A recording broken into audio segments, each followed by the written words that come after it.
제 채널에 다시 방문해 주셔서 감사합니다. 오늘 영상을 보시고 내용이 마음에 드신다면 좋아요만 부탁드리겠습니다. 그럼 시작하겠습니다. 1970년대에 발생했던 유조선재해 중 가장 치명적이었던 사건 중 하나인 위디섬 사건, 베텔기우스 사건이라고도 불리는 이 재해는 원유 배출 작업 중 발생한 폭발로 큰 화재가 일어났었던 사건이다.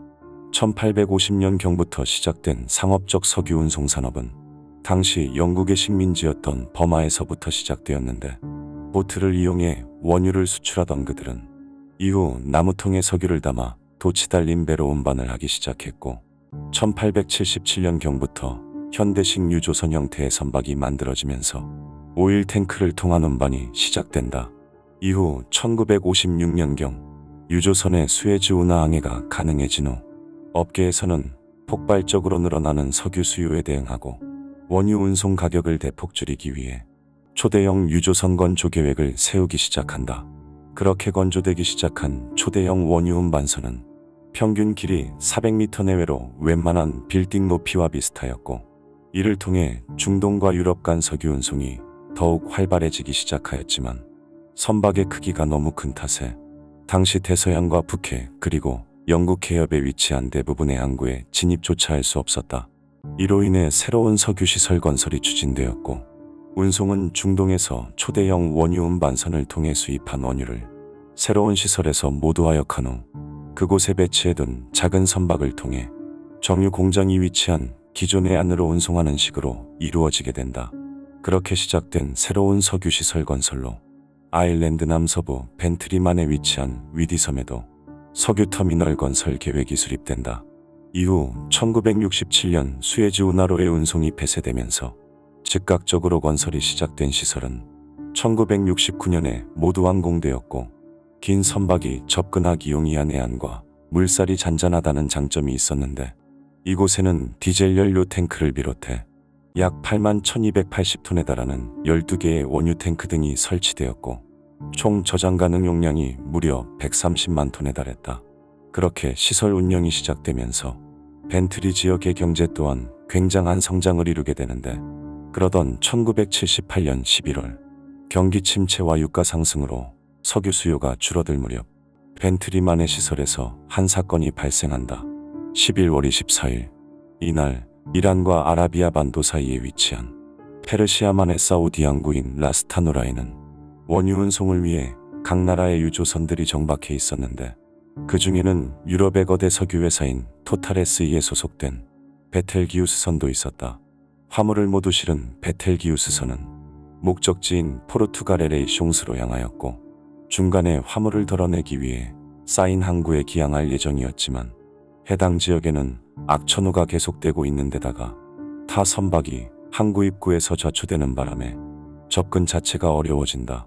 그로 인해 베텔기우스선은 인접한 항구인 아일랜드의 위디섬으로 향하게 되었고, 12월 30일부터 위디섬으로의 항해를 시작했는데, 이 과정에서 선박 내에서 기름 누출이 발견되었지만 운항에는 무리가 없다는 판단에 그대로 진행을 계속한다.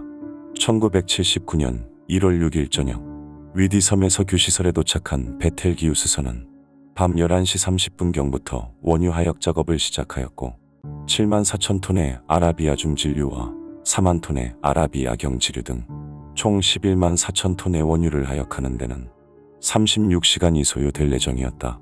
초기 작업간 많은 인원이 필요하지 않았기 때문에 대부분의 승무원들은 배에서 내려 시간을 보냈고, 선박 안에는 최소한의 인원만 남아 있었는데, 그러던 1월 8일 월요일 새벽 1시경 원유의 절반 이상을 하역한 이 시점에 갑자기 베텔기우스선으로부터 쩌걱쩌걱 갈라지는 듯한 큰 굉음이 나기 시작한다.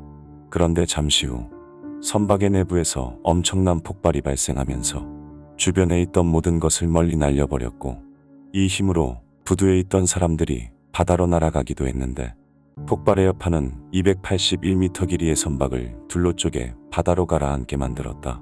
당시 선박에는 아직 하역을 마치지 못한 4만 톤의 원유가 남아있는 상황이었고, 이로 인해 폭발과 동시에 엄청난 화재가 발생하였는데, 압도적으로 타오르는 불덩어리에 연쇄적으로 이어진 추가 폭발이 더해지면서 현장의 온도는 순식간에 1000도 이상으로 치솟았다. 얼마 가지 않아 콘크리트로 만들어진 무드가 무너져 내렸고 빠르게 소방관들이 도착했지만 당시 화재는 쉽게 진화할 수 없을 정도로 거셌기 때문에 그들은 원유 저장 탱크로 불이 번지는 것을 막는데 집중한다. 동시에 섬에 머물고 있던 현지 주민들은 필사적으로 도망을 치기 시작했는데 그렇게 사건 발생 약 12시간 후가 돼서야 큰 화재를 모두 진압할 수 있었고 둘로 쪼개진 베텔기우스선은 바닷속으로 가라앉았다. 화재는 진압되었지만 선박의 주변에는 여전히 유독성 가스가 가득했기 때문에 이를 처리하기 위해 약 2주의 시간이 더 필요했고 구조대는 그제서야 선박에 접근해 인원들을 수습할 수 있었다. 사건 이후 아직 선박에 남아있는 석유를 회수하기 위해 많은 사람이 투입되었지만 이로 인한 추가 재해의 위험이 있었기 때문에 작업은 굉장히 느리고 세심하게 진행되었고 주변으로 유출된 기름은 비행기를 이용해 35톤가량의 기름 처리제를 뿌린 뒤 회수하였다. 하지만 사건 이후 해당 지역은 오염으로 인해 어업이 불가능할 정도로 피해를 입었고 타유 조선들의 위디섬 접근이 모두 차단되면서 추가적인 재정적 피해가 발생하였다. 그리고 조사 결과 당시 베텔기우스선은 선박의 선체와 저장 탱크에 균열과 부식이 진행되고 있었고 이로 인해 앞서 기름 유출이 발생한 것이었지만 그보다 더 큰 원인은 잘못된 하역 작업에 있었다. 하역 순서에 맞지 않는 작업 절차로 인해 11만 톤의 원유를 싣고 있던 선박의 균형이 무너지면서 배 내부에서 균열이 발생하였고 이후 다수의 탱크에서 연쇄적인 파열이 발생하면서 안에 있던 증기가 밖으로 새어나와 폭발을 일으킨 것이었다. 이는 하역 작업을 하던 승무원들의 과실이 분명했지만 작업을 하던 인원들이 모두 세상을 떠나면서 정확한 원인을 파악하기에는 어려움이 있었다. 결국 이 사건으로 작업 중이던 41명의 승무원들과 석유시설의 직원 8명 그리고 기타 2명을 포함해 총 51명이 세상을 떠났고 그들 중 일부는 수습되지 못했다. 그리고 한화 약 1,500억의 재산 손실액은 배의 소유주와 위디섬 시설의 주주 간의 합의로 처리되었고 네덜란드의 인양 전문 기업에 의해 이루어진 인양 작업은 1년이 넘는 기간 동안 계속된 끝에 마무리되었는데 추후 이 과정이 담긴 영상은 다큐멘터리 영상으로 제작되었고 사건은 그렇게 마무리되었다. 영상을 끝까지 봐주셔서 감사합니다. 영상에 대한 의견이나 보고 싶은 영상이 있으시다면 댓글로 남겨주시면 감사하겠습니다. 감사합니다.